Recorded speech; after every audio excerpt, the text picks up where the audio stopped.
Welcome to the Banker Lamp. Please enjoy the video. You begin inside Ads Manager with access and billing already confirmed. Open Campaigns and click Create. Choose an objective that matches a measurable goal, because the objective drives available optimization events and bidding. Next, name the campaign clearly for reporting and enable or skip a /B testing.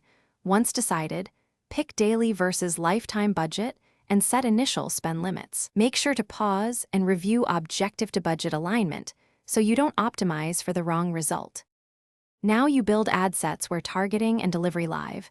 Select or create a precise audience because reach without relevance wastes budget. Once done, pick placements.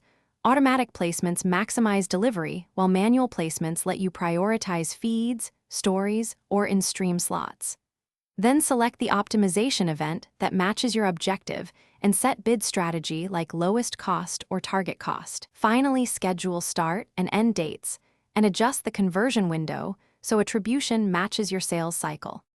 In the final stage, you assemble ad creative and copy, upload images or video with correct aspect ratios, craft concise primary text and a clear CTA, and add UTM tracking so analytics align. Preview each placement and run the review step. Ads Manager will flag policy issues, address any disapproved elements before publishing. After you publish, monitor early performance for issues and let campaigns run at least 7 days. If delivery stalls, check budgets, bids, audience overlap, and pixel. Thanks for watching. If this was helpful, leave a like and consider subscribing. See you next time.